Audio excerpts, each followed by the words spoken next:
una de las abogados terceros coadyuvantes nos ha pedido que poder alegar el día de mañana, con lo cual el día de mañana habría 3 abogados, salvo que algunos de los abogados que están registrados para el día de mañana quisieran alegar el día de hoy, lo cual también damos la oportunidad, porque están registrados como tercero independiente, doña Alejandra Donoso y don Diego Lillo, que les ofrecemos si quisieran alegar el día de hoy.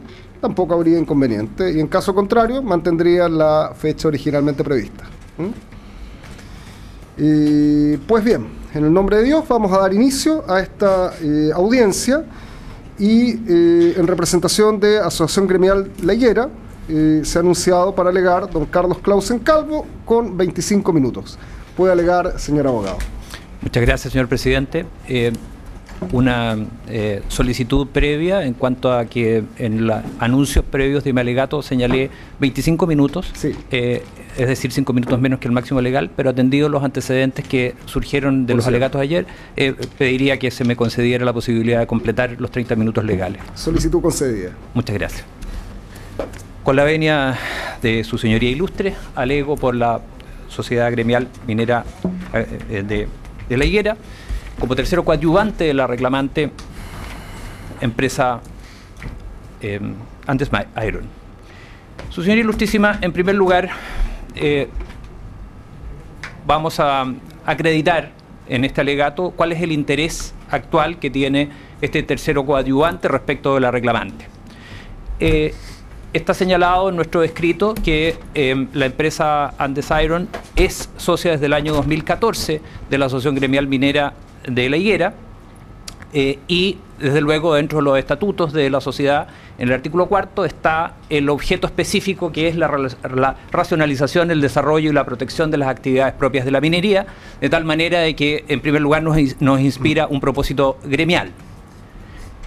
Pero no solamente eso, sino que además existen antecedentes académicos que acreditan que efectivamente la sociedad, la Agrema La Higuera es un actor relevante en cuanto a la mediana y pequeña minería de la cuarta región, y para tal efecto hemos invocado un estudio de doctores en ciencias de la Universidad Politécnica de Valencia, en que señala de que la Asociación Gremial Minera La Higuera es el actor privado más relevante de la cuarta región después de las organizaciones públicas como son la Universidad de La Serena, la Seremía, Corfo y la ENAMI. Adicionalmente de ello, su señoría, hemos invocado y acreditado que existe un interés específico, no solamente gremial y no solamente por la posición relevante que tiene en la actividad minera, sino que un beneficio que obtendría la Asociación Gremial Minera y todos los asociados de esta con el desarrollo del proyecto minero Dominga. Y en primer lugar es un hecho de que los 40 productores de los 200 totales que tiene la Agrema La Higuera tienen que actualmente entregar sus productos mineros en el poder de compra de ENAMI, que están ubicados en la ciudad de Vallenar, es decir, 141 kilómetros de La Higuera, lo que aumenta los costos, desde luego, de su producción en el flete de los 242 kilómetros ida y vuelta hasta ese poder de compra. Además de ello, hay 2 peajes entre la ciudad de Vallenar y La Higuera, por lo tanto, son todos valores adicionales que se omitirían en el caso de desarrollarse el proyecto Dominga, porque efectivamente dentro de las conversaciones ya en su relación temprana y desde luego después, como veremos en un acuerdo marco, se ha ofrecido la creación de un poder de compra allí mismo, de tal manera de que desde luego sería un beneficio para todos los asociados de la Asociación Gremial Minera de La Higuera. Además, desde luego, como dije, está el acuerdo marco que es suscrito el 21 de octubre del 2016, al cual se refirieron mis predecesores, el cual está suscrito efectivamente por don Edmundo Páez como presidente de la Asociación Gremial Minera de La Higuera, y allí se especifica dentro de los beneficiarios del proyecto del desarrollo, si bien fueron suscritos por personas naturales, se señala de que también conforme se vaya desarrollando el proyecto se incorporarán distintas agrupaciones, entre ellas las asociaciones gremiales.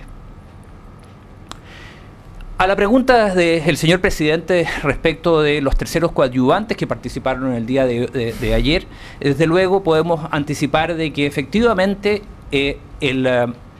la dimensión socioeconómica que va a exponer la grema La Higuera sí tiene mucho que ver con la evaluación ambiental y con el proceso mismo. Desde luego, sabemos que están vinculados con dos conceptos definidos en la Ley 19.300. Uno de ellos es el medio ambiente, que considera el medio humano como integrante de ese sistema global, y también de algo que nos referiremos más adelante sobre el concepto de desarrollo sustentable.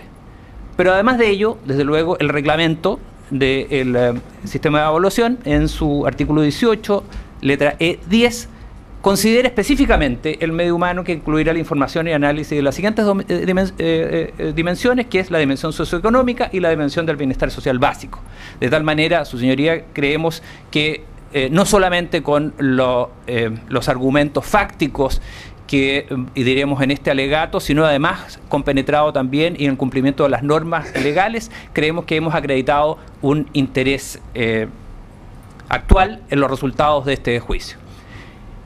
En el estudio de impacto ambiental de la reclamante y del titular del proyecto, se considera precisamente dentro de las ramas de la actividad económica, en la página 721, la situación de la minería. Y allí su señoría ilustrísima se hace presente y que y me permito leer lo que está ahí señalado en esa diapositiva, que el cambio más drástico se aprecia en el rubro minería, ya que de absorber más del 35% de la población ocupada en el año 1992, disminuyó a menos del 15% para el año 2002.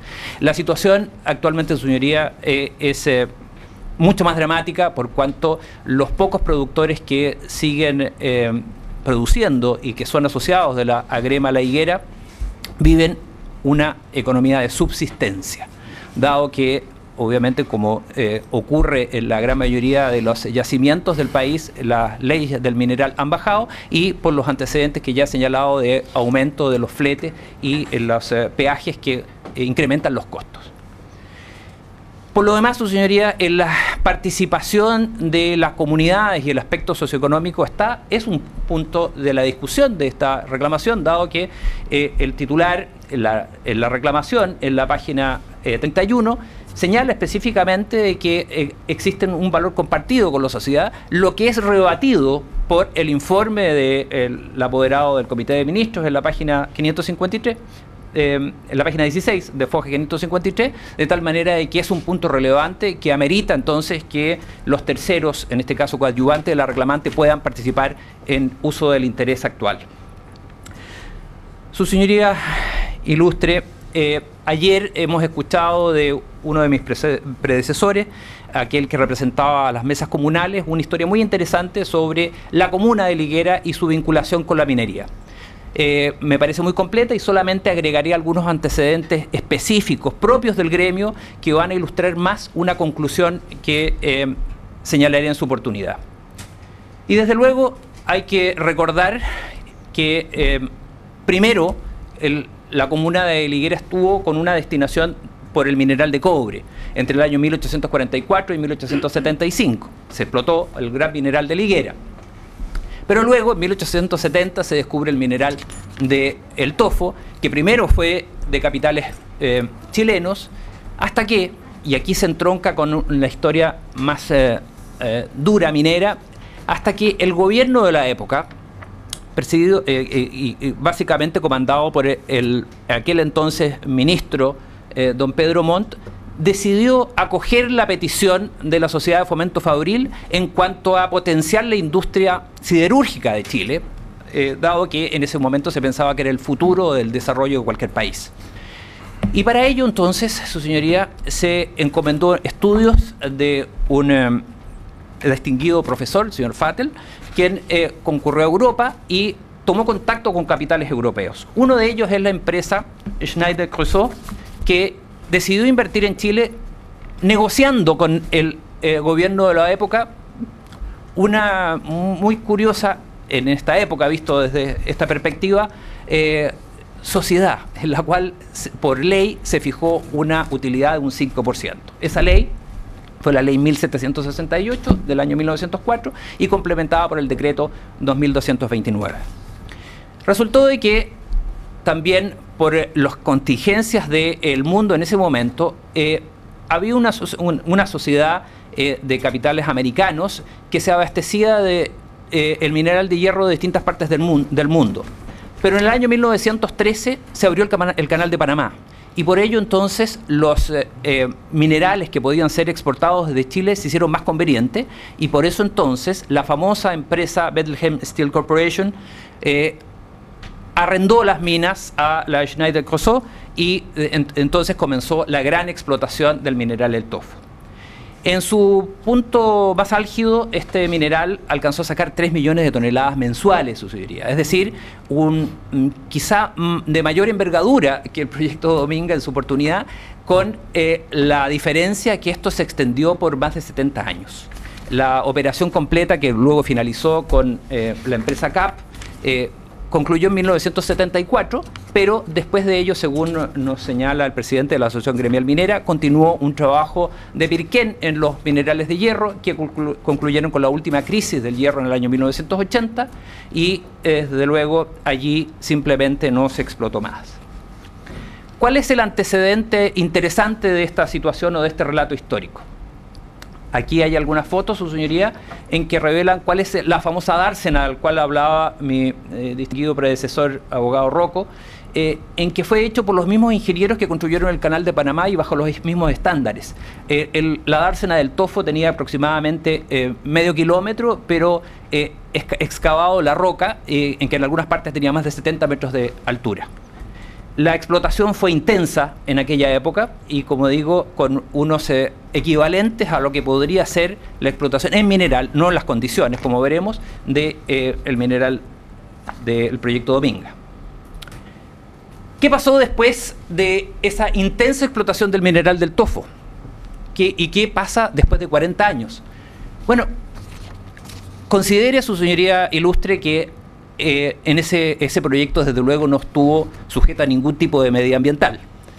Y sin embargo, se han advertido y hemos conocido las importantes opiniones de los amicus curiae, en los cuales todos están de acuerdo de que en el sector costero botánicamente es un hotspot relevante incluso se señala por algunos de los amigos curiae que es una de los más importantes del Pacífico Sur-Oeste. ¿Qué señala el Comité de Ministros?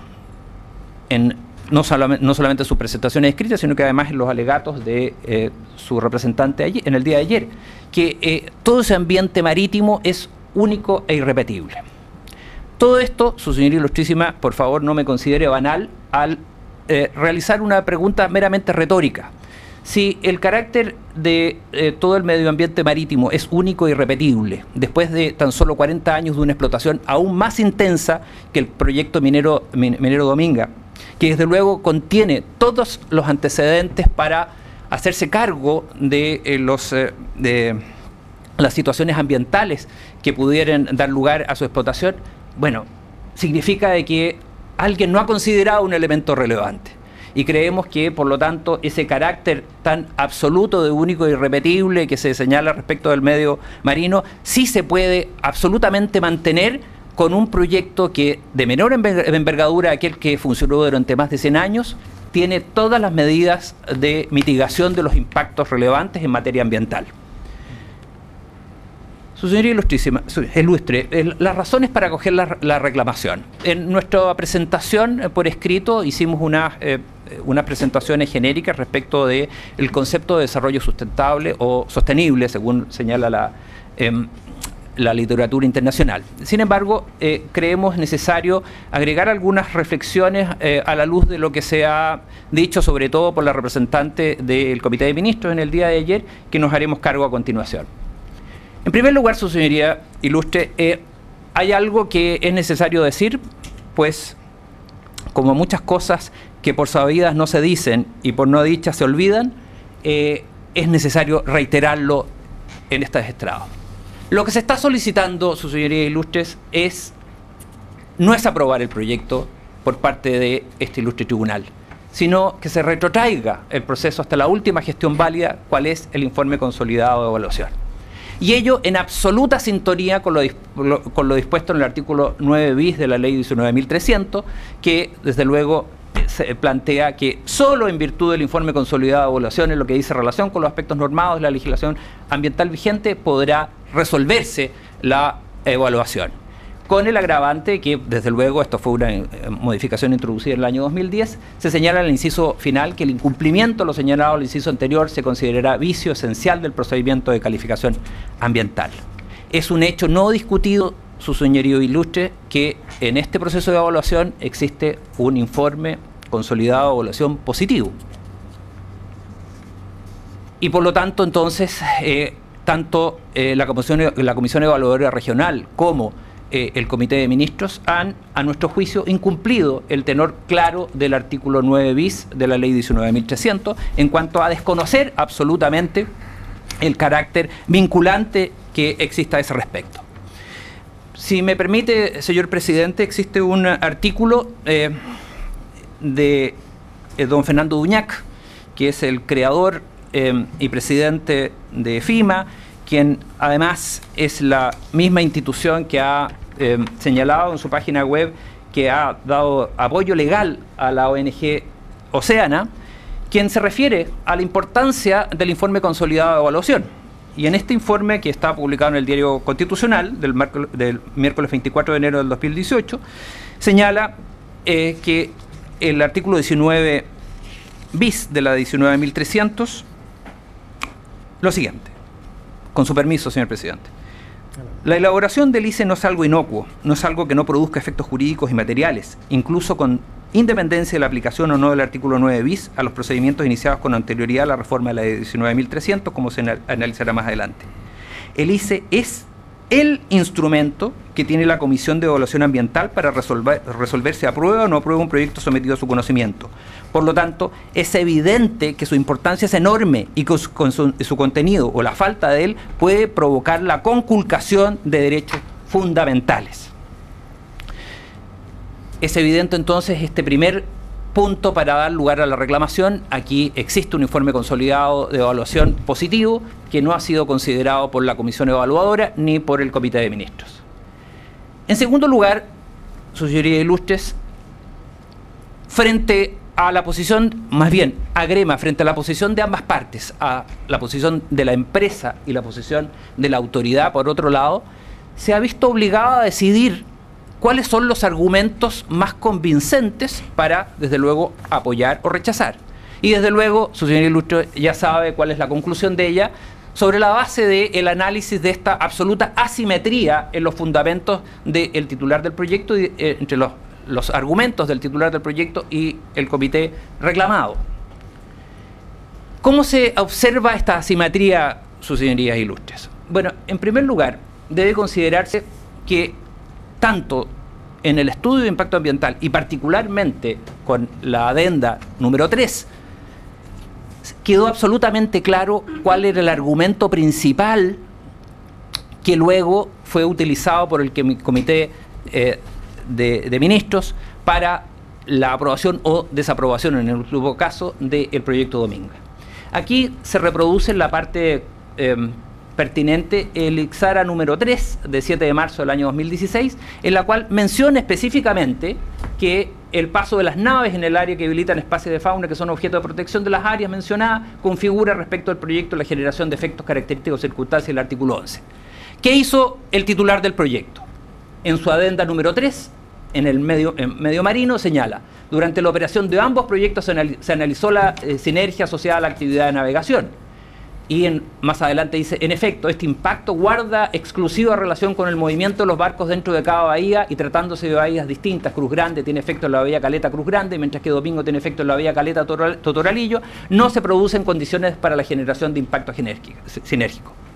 Se agrega, además, su señoría ilustre, un completo informe en la adenda correspondiente, que es la figura 1.15, que he reproducido, que está desde luego en el expediente de evaluación ambiental, en la cual justamente se hacen cargo de las sinergias de las rutas de navegación, de tal manera de que no cabe, su señoría ilustre, mencionar después de que no se hizo cargo el titular del proyecto ni la autoridad evaluadora de este importante antecedente. La resolución 601146 señala ahí en sus fojas 267, 293 y 297 los argumentos para rechazar la reclamación. Y desde luego, como se advierte y lo he destacado ahí en esa lámina, hicieron una labor de copy-paste tanto en el punto 28.8 como el 30.7 para descartar precisamente esta línea, la falta de línea de base en el medio marítimo, como la falta de análisis adecuado de los impactos sinérgicos. Simplemente cambiaron la última frase. Ese es el argumento por el cual el Comité de Ministros, a través de su director, expresan a través de la resolución reclamada la posición frente al proyecto. Sin embargo, allí está, su señoría, la recomendación de calificación ambiental que se contiene en el ICE. Señala específicamente que el proyecto cumple con la normativa ambiental aplicable, que el titular del proyecto subsanó los errores, omisiones o inexactitudes durante el proceso de evaluación, que se refieren básicamente al IXARA 3 y a la Adenda 3, y de tal manera ha identificado los permisos ambientales sectoriales aplicables y ha proporcionado satisfactoriamente los requisitos y contenidos técnicos de dichos permisos. Por lo tanto, hay una recomendación favorable que debió ser entendido y comprendido por la Comisión Evaluadora Regional, que no lo hizo y por lo tanto infringió el artículo 9 bis que ya hemos analizado. Pero además de ello, su señoría ilustre, existe en el acta del Comité de Ministros que rechazó la reclamación del titular del proyecto, antecedentes muy interesantes, que son la opinión de los ministros relevantes que integran ese Comité de Ministros. Y allí está la reproducción de la página correspondiente, en la cual se señala que el ministro de Economía, como ya se señaló en los alegatos anteriores, simplemente no votó porque alegó no existir antecedentes ni la anticipación necesaria para leer ese expediente de 4.000 fojas para poder votar sobre el mismo. La ministra de Minería, en algo que ocupa específicamente el tercero coadyuvante agrema La Higuera, simplemente declaró de que estaba en contra de la posición de los demás y por lo tanto su opinión era de acoger la reclamación. Y el ministro de Energía, importantísimo también como insumo, la energía de la minería, señala de que está por acogido a determinadas condiciones. Su señoría ilustres, he escuchado con mucha atención las preguntas que los señores ministros ayer hicieron al apoderado del Comité de Ministros, y a ese respecto quisiera subrayar o más bien hacer notar algunas inconsistencias respecto a las respuestas dadas sobre todo a las preguntas del ministro señor Hernández. En primer lugar, no existe una guía para la descripción de los componentes del medio marítimo. Hemos escuchado en el alegato de ayer que en la página web estaban las guías correspondientes que se referían al medio marítimo y, sin embargo, revisada la página correspondiente, no existe ninguna de ellas.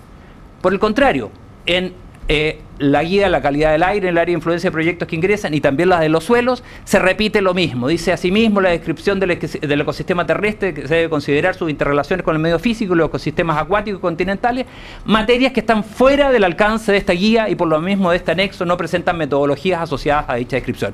No existe ninguna guía sobre el medio marítimo, señor ministro Hernández, en contestando derechamente y rebatiendo lo señalado ayer por mi colega de la reclamada.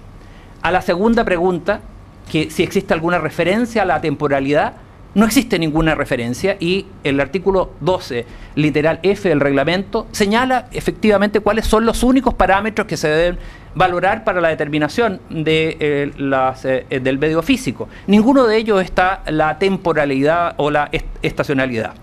¿Qué señala el abogado de la reclamante? Simplemente que una estación no es relevante. Richard Dawkins, el destacado científico británico, señala de que la diferencia entre una opinión científica y otra que no es científica es que esta última es siempre tautológica y exige un acto de fe. Aquí la abogado del sistema nos está pidiendo un acto de fe. A la respuesta del ministro señor Hernández señala simplemente que una estación no es relevante sin acreditar de dónde proviene la base de su respuesta y si eso no es relevante o si era o no relevante para la evaluación del proyecto. A la pregunta del señor presidente de este tribunal, si se incorporó durante la etapa de evaluación, bueno, aquí está precisamente en la adenda número 3, que se señala específicamente en el presente adenda 3 y siguiendo el criterio establecido por el Consejo de Ministros por el proyecto Puerto Cruz Grande, se amplía el área de influencia del proyecto considerando las rutas de navegación, así como la línea de base del medio marítimo. Ya hemos visto, señores ministros, que incluso se incorporó en un anexo que por lo demás es el análisis sinérgico del componente con más de 100 páginas, se establece precisamente ese elemento y por lo tanto la respuesta definitivamente es que sí se incorporó dentro del análisis de evaluación. Hay otras razones para las cuales la agrema que yo represento se inclina por estimar que la opinión de la reclamante es sobradamente más suficiente y más fundamentada que la posición de la reclamada. Existen posiciones, por ejemplo, del gobierno regional de Coquimbo, en que a través del acuerdo 85-23 condenan específicamente el rechazo efectuado por la Comisión Regional, señalando de que manifiestan su rechazo a la decisión adoptada por la Comisión de Evaluación Ambiental y en especial el voto dirimente del intendente regional que votó en contra de la inversión de la empresa minera Dominga. Su señoría ilustrísima, como ve, no es una posición antojadiza la de mi representado, sino que coincide con los aspectos técnicos señalados en el ICE y además por terceros que también son autoridades y que están interesados en el concepto de desarrollo sustentable de la región. Hay otras infracciones, su señoría, de la resolución reclamada y son las que se hicieron valer en mi presentación por escrito. Y desde luego, conociendo el ánimo innovador de este primer tribunal ambiental, invocamos también lo que habitualmente se denomina, incluso inicialmente casi peyorativamente, como el soft law, es decir, los principios de derecho internacional ambiental, referidos específicamente al desarrollo al concepto de desarrollo sostenible, como se señala internacionalmente, y en Chile sustentable. Y así hacemos el análisis de que los orígenes del desarrollo sostenible están en la Conferencia de Estocolmo de 1972, sobre todo los principios 8, 9 y 10, en que señalan específicamente que el desarrollo económico y social es indispensable para asegurar al hombre un ambiente de vida y de trabajo favorable. El punto número 11 de la Declaración de Estocolmo, en particular, su señoría, es muy elocuente al señalar lo siguiente, se me permite leer brevemente. Dice: las políticas ambientales de todos los estados deberían estar encaminadas a aumentar el potencial de crecimiento actual o futuro de los países en desarrollo y no deberían menoscabar ese potencial ni obstaculizar el logro de las mejores condiciones de vida para todos. Ese inicio del concepto de desarrollo sustentable tuvo su obligación inmediata después, 15 años después, con el informe Nuestro Futuro Común, o el informe Brundtland, en la cual se elaboró la ya conocida definición de lo que es el desarrollo sostenible o sustentable. Perdón, colega, ¿necesita unos 5 minutos más por el tal tiempo? Sí, su señoría, solamente... le damos 5 minutos más. Por favor. Hasta un cuarto para las 4. Le agradecería mucho. Voy a resumir lo que más se pueda. Y desde luego, llegando finalmente a las declaraciones de Río y de Johannesburgo. Todas ellas, esas definiciones de soft law que la doctrina entiende de que a veces permiten resolver de mucha mejor manera que el hard law, bueno, se empalman con el derecho positivo que está contenida en la definición del artículo segundo, letra G de la 19.300, que desde luego no quiero insultar la alta inteligencia de este tribunal repitiéndola, está allí. Pero nosotros señalamos que efectivamente las decisiones de la Comisión Evaluadora Regional y del Comité de Ministros infringen específicamente este sustrato que debe iluminar todo el proceso de evaluación. Y ello, su señoría, ha quedado de manera más que evidente con la declaración de la apoderado del Comité de Ministros ayer, al preguntarse si aquí es conveniente como país preguntarse si el desarrollo económico debe quedar subyugado por el medio ambiente. Lo preguntó de esa manera, pregunta que desde luego es inimaginable desde la vista del soporte de los principios de derecho internacional recogidos por el artículo segundo, letra G de la 19.300. No se trata de dar preferencia a uno de los tres aspectos o pilares fundamentales del concepto de desarrollo sustentable, sino que precisamente funciona, como dice Bermúdez Soto, como un triángulo equilátero en el cual se tiene que sostener precisamente este desarrollo sustentable. Todo lo que he señalado, su señoría, se ve dramáticamente reflejado en el alegato de mis predecesores, sobre todo aquellos terceros coadyuvantes de la reclamante, en los cuales manifestaban y ponían en evidencia la absoluta precariedad y pobreza, miseria que existe en la comuna de Liguera, y que por supuesto están expectantes de que sea aprobado y desarrollado este proyecto, entre ellos desde luego mi patrocinado, quien espera que se produzca el clúster minero en la zona que viene normalmente con el desarrollo de un gran proyecto minero. Pero todo este anhelo de desarrollo, su señoría, y aquí con esto quiero concluir, quizá sería impropio que ustedes lo escucharan de mis propios labios, y por eso me permito solicitar al señor presidente leer una pequeña carta que está dirigida por el presidente de la Grema de La Higuera y que contiene con palabras muy sabias todos los aspectos técnicos que yo he revelado anteriormente. Dice así: ilustres ministros, si bien no se puede comprar o vender el cielo, el calor de la tierra o la inmensidad del mar, porque ellos son sagrados, y cada reflejo sobre las aguas limpias habla de acontecimientos y recuerdos de la vida de nuestro pueblo, como señaló hace 163 años el jefe Seattle, jefe de los indios Suwamich, en carta dirigida al presidente de los Estados Unidos, sí se pueden hacer hoy acciones concretas que, respetando la naturaleza, mejoren las condiciones de miseria y pobreza que afligen a los que viven en su entorno, como ocurre con mi pueblo, La Higuera. Por esto, cuando los grandes jefes de Santiago, parafraseando a Seattle, dicen que no pueden autorizar un proyecto que traerá el progreso tan largamente añorado a estas tierras, porque estiman que no se han considerado adecuadamente la perturbación que pueden sufrir los pingüinos de Humboldt y otras especies marítimas que también viven en nuestro medio ambiente, contradiciendo la opinión de sus propios subordinados técnicos, creemos que piden mucho de nosotros. ¿Serán ellos los que dotarán de agua potable y alcantarillado nuestras viviendas? ¿Serán también ellos quienes comprarán a un precio justo los minerales que día a día nuestros mineros obtienen del cerro, dejando su vida en ello? ¿O serán ellos quienes darán los medios para que nuestros hijos salgan del círculo de la pobreza y la miseria? Nuestro pueblo lleva tanto tiempo sumido en esa pobreza que resulta difícil pensar que el gobierno haga hoy lo que no ha hecho en décadas. Nuestra única esperanza es que ese proyecto minero traiga la prosperidad y mejoría que anhelamos y que solo conocemos por el relato de nuestros abuelos, que sí las gozaron al alero de otro proyecto minero semejante como fue el Tofo, el que se realizó a consecuencia de una política decidida y clara del gobierno de la época. Por eso, cuando aquellos señores niegan, sin razones técnicas fundadas, la autorización para que se haga ese proyecto, ningún reflejo del agua nos parecerá hermoso ni diáfano, ni podremos apreciar la tranquilidad de las aves y animales, pues la miseria torna opaco lo brillante y distante la belleza más cercana. Dejo esta carta ad effectus videndi, señor presidente, y con esto concluyo solicitando lo señalado en el petitorio de nuestro escrito. Muchas gracias. Muchas gracias, señor abogado. ¿Los colegas quieren hacer alguna pregunta?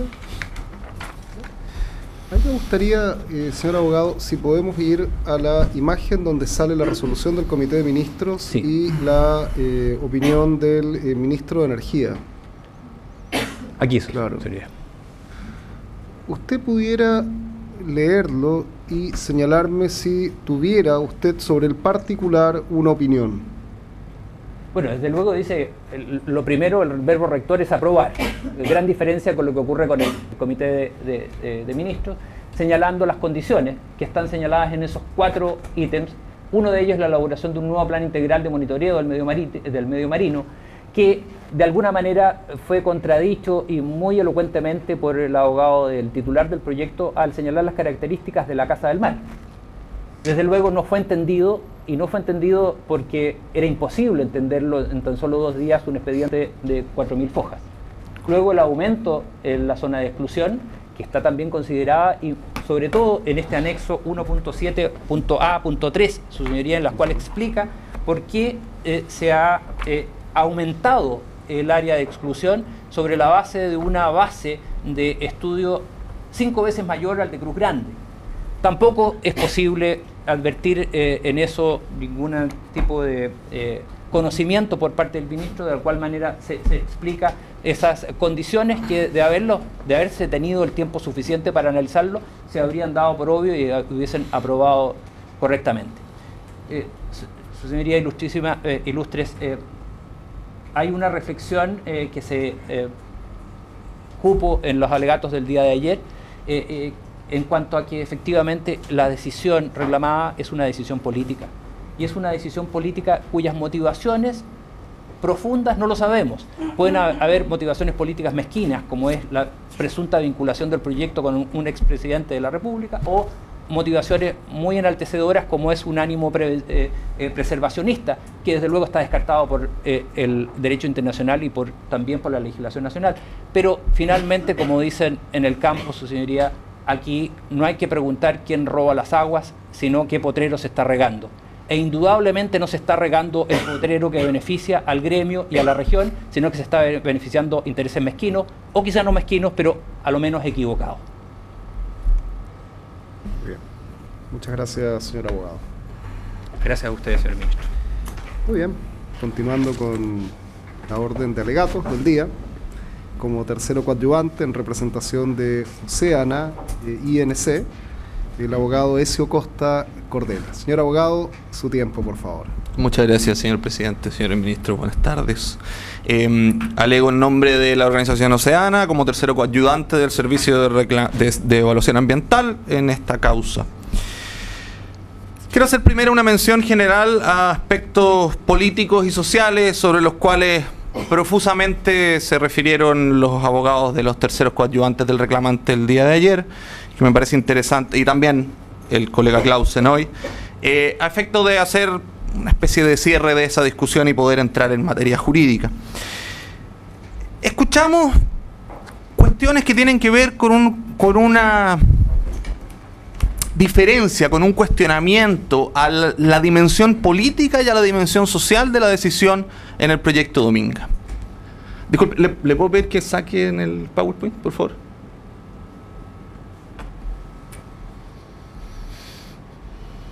Muchas gracias. Desde el punto de vista político, es evidente que le incomoda al titular, y debo decir que personalmente a mí también, que existan dos instancias políticas que decidan las evaluaciones ambientales. Que exista la Comisión de Evaluación Ambiental y que exista el Comité de Ministros es una cuestión que de alguna manera cambia la lógica de aprobación de los proyectos. Eso es algo que todos sabemos. Ese es un problema en el cual vivimos todos los que operamos en el sistema, para bien o para mal. Generalmente, desde el mundo de las organizaciones sociales, ha sido mucho más cuestionado este modelo que desde otros sectores. Hoy en día pareciera haber cierta unanimidad en que este modelo podría no ser el mejor. Y desde el punto de vista social, sin ningún lugar a dudas, es lamentable la situación que se nos contaba ayer sobre la comuna de Liguera. El abandono del Estado de esta comuna rural es evidentemente tremendo para las personas que habitan en ese lugar. El abandono del Estado de esta comuna rural es muy similar al abandono del Estado de muchas otras comunas rurales de este país. Y tiene que ver con un modelo económico y social que le ha fallado a las personas en proveerle aquello que les prometió. Y tiene que ver con una discusión que está profundamente enraizada en la manera en que construimos sociedad y Estado. Pero no tiene que ver con el proyecto Dominga. No tiene que ver con el sistema de evaluación de impacto ambiental. Y si bien es una discusión fructífera, la cual a todos nos gustaría participar de ella, todos participamos de alguna manera de ella, difícilmente se le puede dar una solución en este estrado. No está, digamos, el Tribunal Ambiental habilitado para ello. Sobre los principios que cita el colega Clausen, creo que es muy interesante hacer eco de ellos. Él en su escrito citó y explicó la curva de Kuznets, una curva que básicamente explica que a mayor desarrollo económico se produce mayor protección del medio ambiente. Y ahí hay un problema, digamos, con esa cita. Primero, que es una teoría académica. Segundo, que es una teoría académica como está controvertida como muchas otras teorías académicas, pero además que no dice relación con el desarrollo de localidades específicas. Dice relación con el desarrollo de países y la regulación que esos países van haciendo de las variables ambientales. Además, no es tan cierto que en todos los casos suceda que a mayor desarrollo económico hay mayor protección ambiental, pero sin lugar a dudas, nuevamente, este no es el estrado y estos no son los autos los que vamos a resolver tan importante problema. Me pareció muy interesante en esta idea de modelo económico que de alguna manera subyace a los alegatos de mis colegas contradictores que me precedieron, que se dijera ahora recién en el PowerPoint anterior que los ministros relevantes del Comité de Ministros estaban a favor del proyecto y que los ministros relevantes eran el ministro de Economía, el ministro de Minería y el ministro de Energía, porque pareciera ser que el ministro de Medio Ambiente y el ministro de Salud o la ministra de Salud no son relevantes, porque ellos solamente están protegiendo la vida de las personas y no la productividad de la industria, del gremio en este caso que se estaba defendiendo, y por lo tanto los hace menos relevantes al parecer para la visión de desarrollo sustentable que se estaba empujando. El desarrollo sustentable se basa en que los tres pilares de desarrollo, social, económico, protección del medio ambiente, estén equilibrados en todos los casos. ¿Hace alguna diferencia este proyecto efectivamente en ese desarrollo supuesto de la comuna? La comuna tiene un instrumento con el cual define su desarrollo, que es el Plan de Desarrollo Comunal. No es un instrumento muy poderoso, muchas veces se ha discutido que la planificación territorial debiera ser mucho más vinculante, pero ese instrumento, el único que en realidad nos puede decir cómo es que la comuna de Heliguera quiere desarrollarse, tiene una serie de actividades, tiene comercio, turismo, agroindustria, silvoagropecuario. Por supuesto, la comuna de Heliguera quiere desarrollarse de muchas formas. ¿Es la mina Dominga la clave del desarrollo? Dudamos que así sea. De nuevo, además es irrelevante para el caso. Entonces, si todo esto es más bien contextual, creo que lo que dice relación con el acuerdo económico que existe entre la mina Dominga y los terceros, pasa de esto contextual y pasa a pero sin entrar de ninguna forma a lo que importa en este procedimiento. Ese es un acuerdo de autonomía de la voluntad de estas personas que no está incluido dentro de la evaluación ambiental, que no tiene una cabida específica. Ayer los colegas, hoy día también, han respondido que estas externalidades positivas tienen relación con el medio humano. Efectivamente tienen alguna relación con el medio humano, pero la pregunta es si porque tienen alguna relación con el medio humano, un supuesto medio humano futuro que ha sido prometido por una empresa que promete que con su productividad va a desarrollar una zona que ha sido históricamente abandonada por el Estado, si esa entonces la respuesta a eso del Estado debe ser aprobar un proyecto a pesar de que el proyecto tenga una serie de ilegalidades. No nos parece que esa sea la respuesta correcta. Bueno, son señorías ilustres. Esto nada más para contextualizar, para concluir quizás esta contextualización que hemos tenido de poco más de un día. Y ahora me gustaría referirme a las cuestiones propiamente del proyecto, propiamente la legalidad y legalidad de la resolución que lo rechaza y legalidades del proyecto en sí mismo. Me referiré a dos partes. Primero, que el rechazo fue realizado conforme a derecho y explicaré cuestiones más bien procesales y administrativas. Y en segundo lugar, a cómo el rechazo se encuentra en línea con los antecedentes técnicos y científicos del procedimiento de evaluación. Sobre la conformidad a derecho del rechazo, entonces. La discusión principalmente ha girado en torno al concepto de motivación y cómo la motivación no se habría cumplido en los actos administrativos que terminaron por rechazar este proyecto. El reclamante ha señalado que hay tres actos administrativos que no tienen motivaciones suficientes: los votos de los integrantes de la comisión, el acta de la reunión y la resolución que rechaza el proyecto. Los vamos a tratar los tres de manera diferenciada. No sin antes decir, con la venia del señor presidente, si puedo citar, que el señor Bermúdez nos recuerda que la motivación es la exteriorización de las razones que han llevado a la administración pública a dictar un acto, con sucinta referencia a los hechos y fundamentos de derecho. Estos normalmente se encuentran reseñados en los considerandos del acto administrativo en particular. Bueno, vamos entonces acto por acto. Primero que nada, los votos de los comisionados. El titular ha insistido que los votos de los comisionados de la Comisión de Evaluación Ambiental de Coquimbo no tienen motivación suficiente. ¿Deben ser motivados estos actos? ¿Son los votos un acto administrativo que tenga las características suficientes para requerir motivación? La motivación es una cuestión excepcional en el derecho administrativo. Y eso lo reconoce no solamente la doctrina que es más cercana a la administración del Estado, sino también la doctrina que es más lejana de la administración del Estado. Es un elemento excepcional, y esto queda claro también en el artículo 41 de la ley 19.880, que dice: las resoluciones contendrán la decisión, este es el inciso cuarto, perdón. Las resoluciones contendrán la decisión que será fundada. Expresarán además los recursos que contra la misma procedan, órganos administrativos, judiciales, en los que debieran presentarse, y plazo para interponerlos sin perjuicio, etcétera, etcétera, etcétera. Lo que dice el artículo 41 es que son los actos administrativos terminales los que tienen que tener una motivación suficiente. Y la motivación suficiente, por lo tanto, debe estar presente en la resolución que rechaza. Cordero Vega nos recuerda cuáles son los actos administrativos terminales.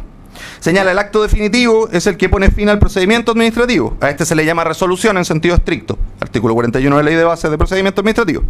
Así, el acto definitivo es la decisión que se pronuncia sobre todas las cuestiones planteadas a lo largo del procedimiento. Y acá hay una cuestión aún más interesante, que es específicamente el voto y la actuación del ministro Céspedes. Se ha dicho que la actuación que tuvo el ministro Céspedes, retirarse de la sesión del comité de ministros, acarrearía de alguna forma un vicio que podría significar la nulidad de la resolución que se está reclamando.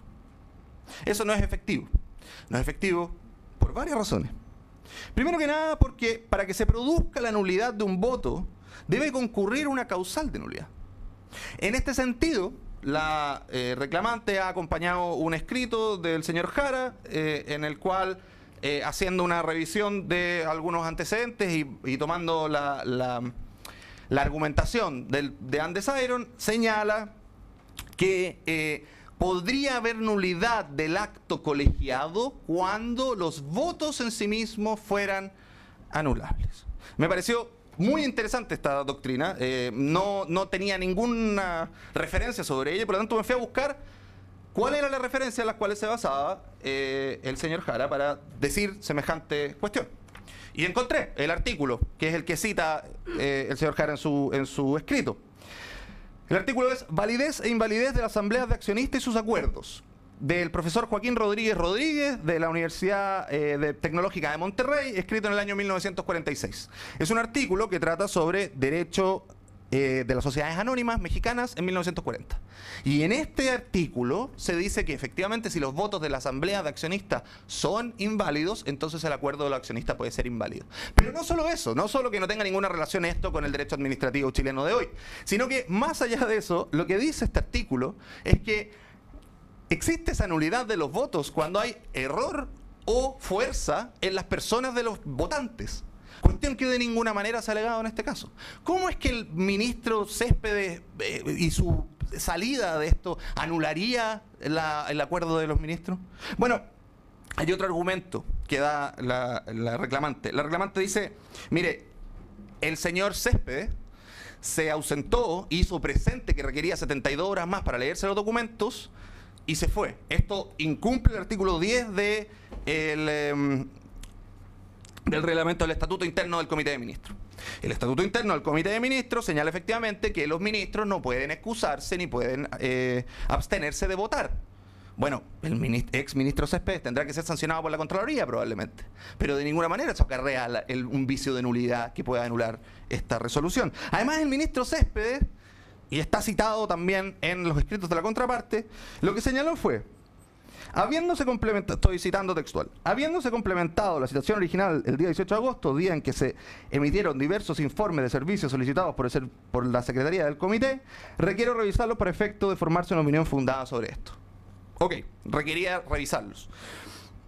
El señor Céspedes no impugnó la citación, no impugnó el cambio de tabla.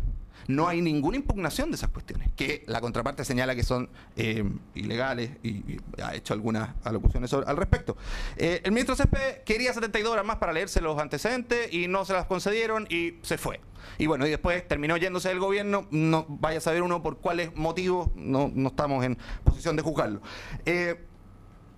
Entonces, el argumento subsidiario de la reclamante y sus terceros es que nadie puede, humanamente es imposible leerse 40.000 páginas en un fin de semana. Estoy totalmente de acuerdo que, Humanamente es muy difícil, por lo menos. Pero eso desconoce absolutamente cómo funcionan los cuerpos colegiados y cómo funciona el sistema de evaluación de impacto ambiental. Este es un procedimiento que llevaba muchos años en evaluación, desde el año 2012 en evaluación, en el que habían participado los ministerios a través de sus organismos y a través de sí mismos. Y que, por lo tanto, toda la información estaba muchas veces procesada. Estas no son 40.000 páginas que hay que uno tomar desde cero y empezar a leer. Sus señorías ilustres muy bien saben cómo funcionan los cuerpos colegiados. Y la verdad es que el ministro, y acá voy a entrar en un área especulativa, similar a las que se han llevado adelante hasta ahora, muy probablemente jamás un ministro ha revisado un expediente del sistema de evaluación de impacto ambiental. Hay personas en su equipo que revisan las cuestiones, le pasarán lo más importante, le pasarán minutas. Vaya a saber Dios, yo no he trabajado en un ministerio, pero he trabajado en otros equipos humanos, mucho más pequeños y con mucho menos recursos, y en esos equipos humanos no todos revisamos todos los documentos, porque bueno, de eso se trata el trabajo en equipo. Lo que llegó el día viernes, antes del lunes, que fue la comisión, fueron algunos informes que son menos de 50 páginas.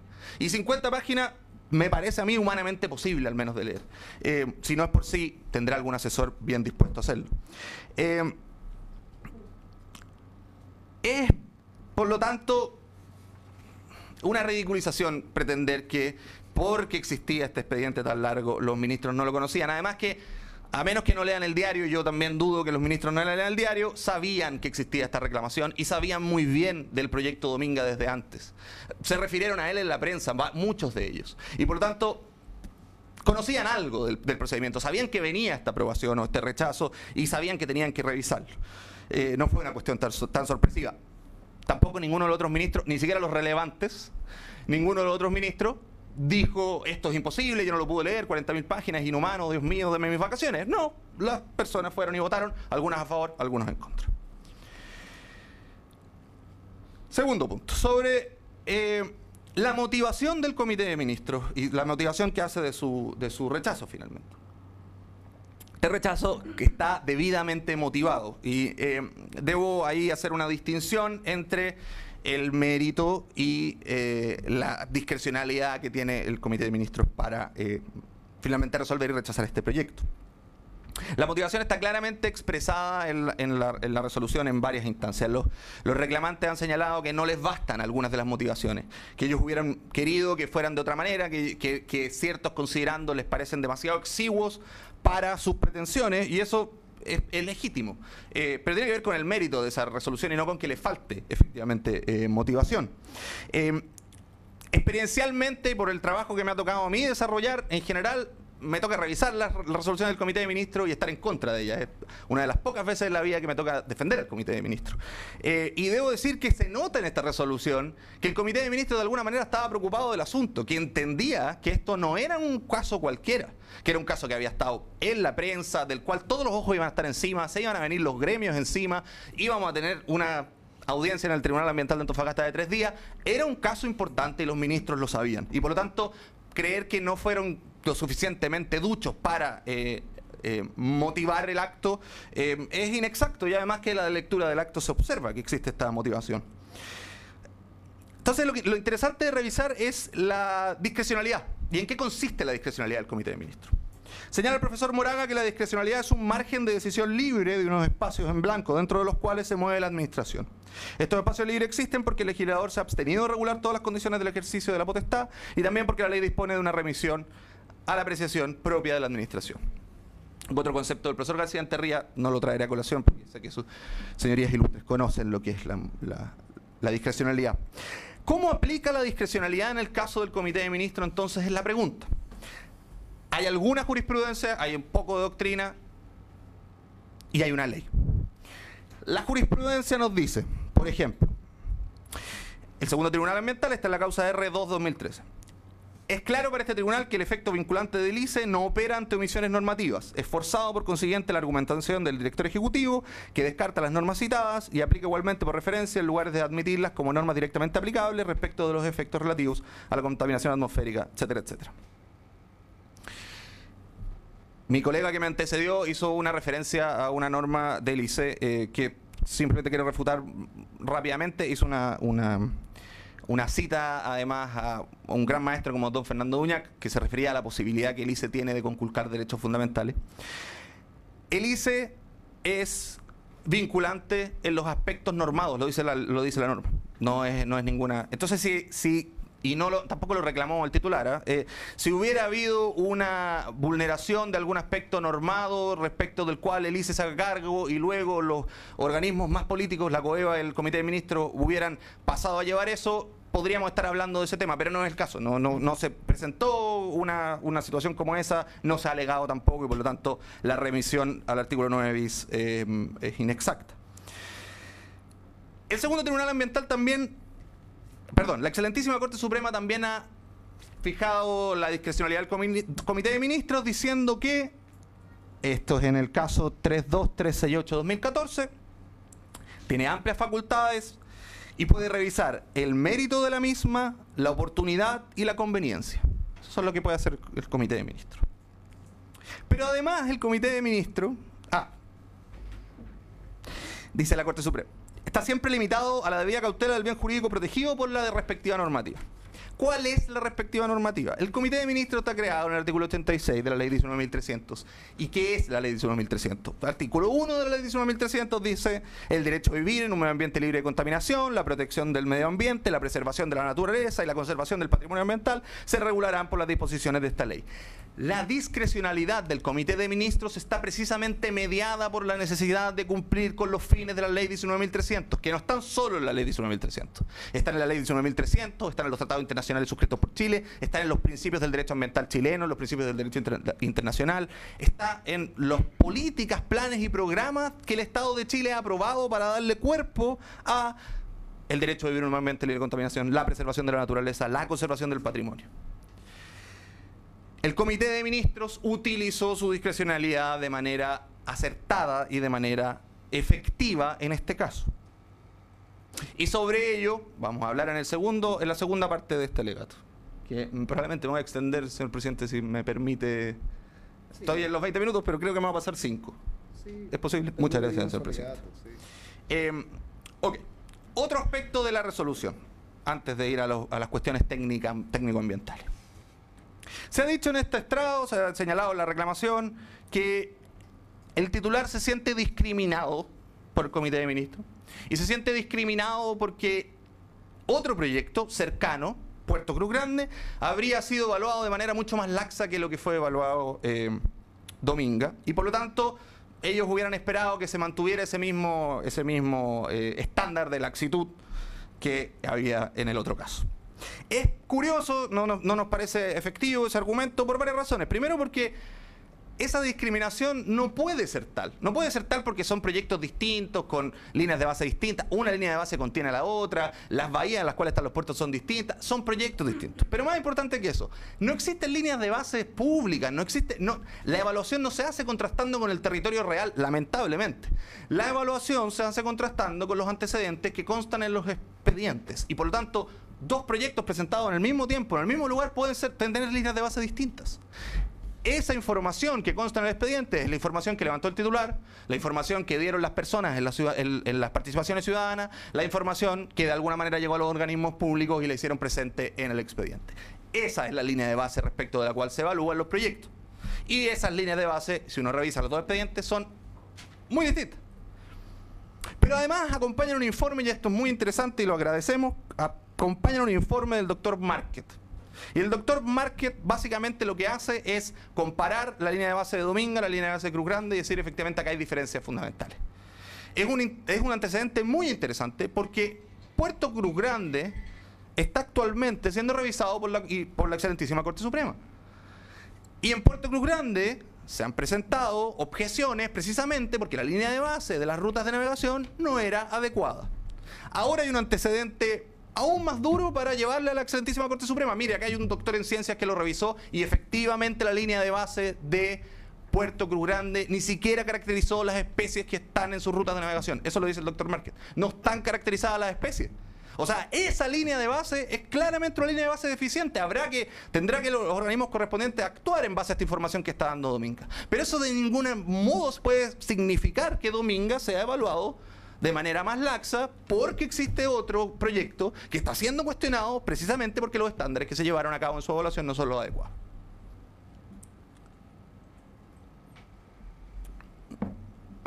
sobre las cuestiones técnicas, y aquí lo que sostengo es que el rechazo está en línea con los antecedentes técnicos y ambientales que constan en el procedimiento. Primero que nada, algunas cuestiones esenciales. Ya dijimos cuáles son los fines de la ley 19.300.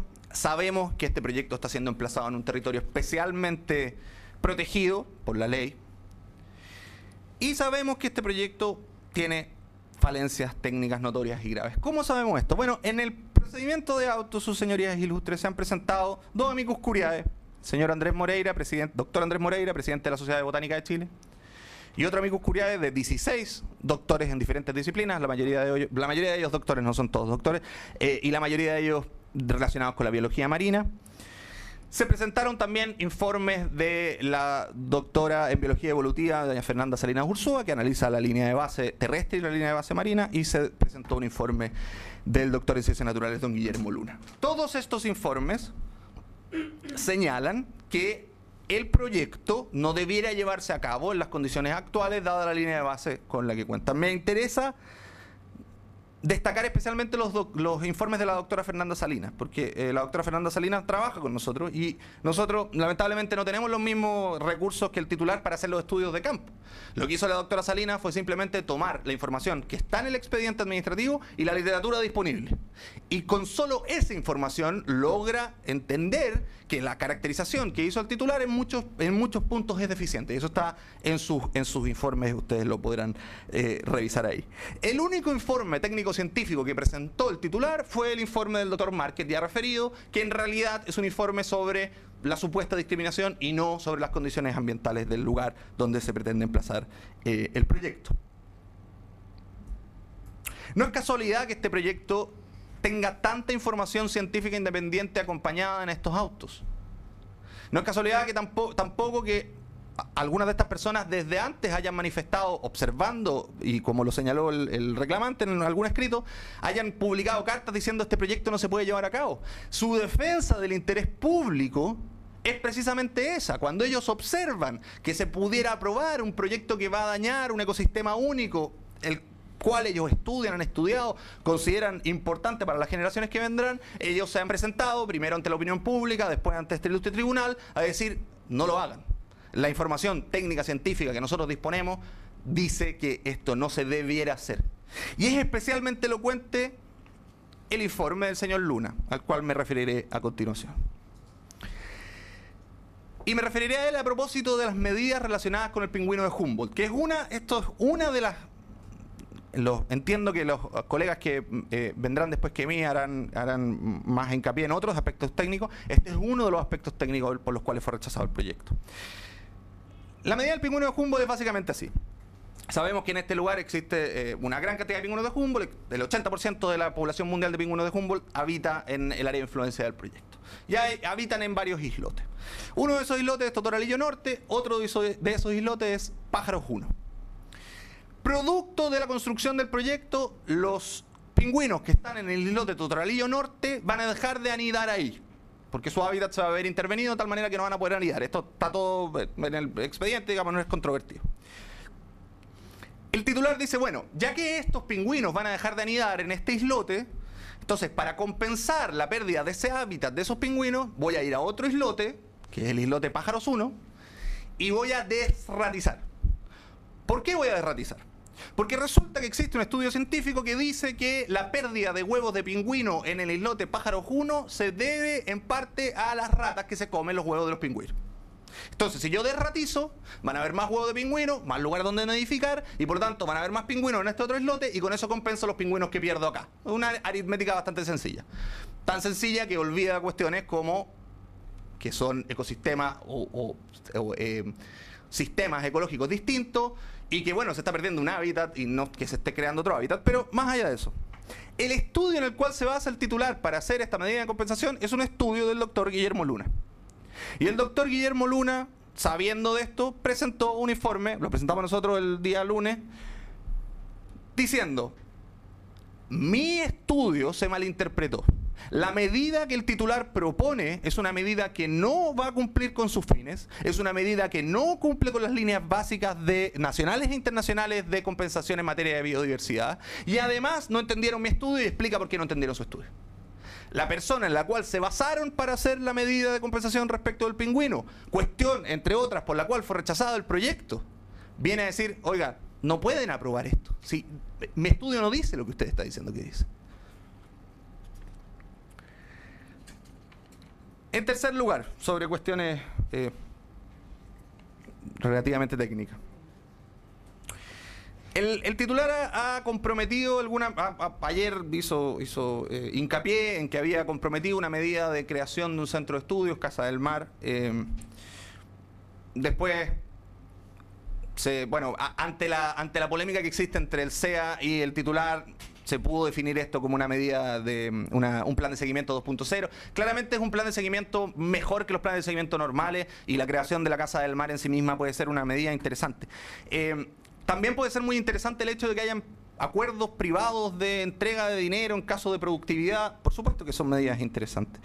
Pero esas medidas no vienen a compensar, o son medidas de compensación, reparación y mitigación respecto de los impactos del proyecto, o son acuerdos voluntarios, como ellos mismos lo llaman, que no tienen mucha influencia en realidad en lo que pretende la ley 19.300, que es evitar los impactos ambientales, que es evitar el daño ambiental, que es mitigar, reparar y compensar los impactos ambientales.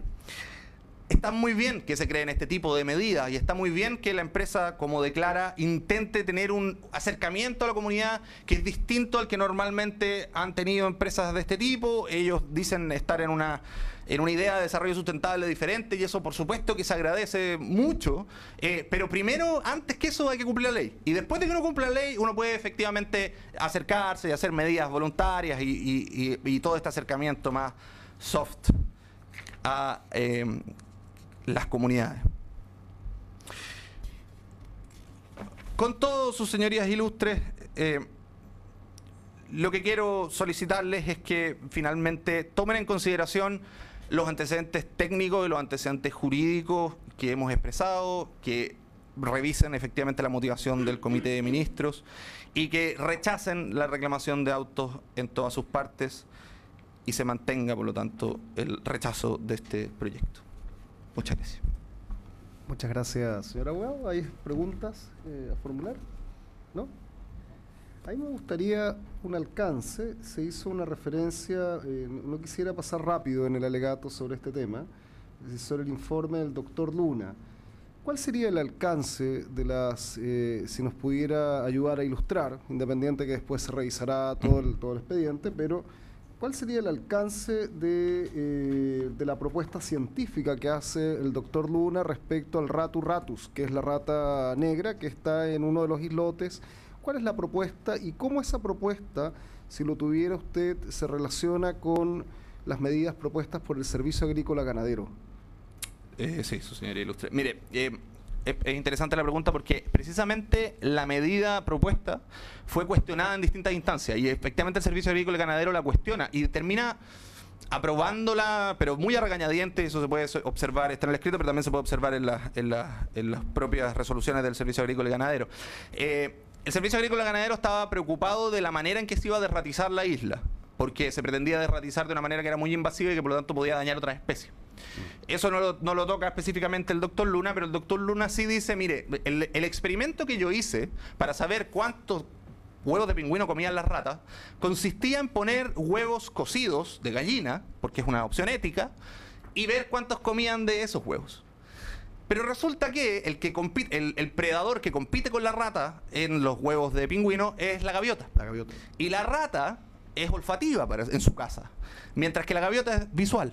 Entonces es muy probable que las ratas hayan comido muchos más huevos cocidos, porque tenían olor a huevo cocido y olor al humano que los transportaba, que la gaviota, además es más pequeño, que no lo veían, pero que sin embargo en la afectación de los huevos reales de pingüino sea mucho más lo que hacen las gaviotas que lo que hacen las ratas. Esto en el fondo muestra que no se conoce cómo funciona ese ecosistema y que por lo tanto es muy difícil hacer una compensación en ese ecosistema. Muchas gracias. Muchas gracias, señor presidente. Muy bien, vamos a hacer un break de unos 10 minutos y posteriormente retomamos con dos alegatos presentados por Juan Pablo Sanguinetti, presente acá en la sala, ¿cierto? Y también por Juan Pablo Escudero, también presente en la sala. Muy bien, 10 minutos entonces.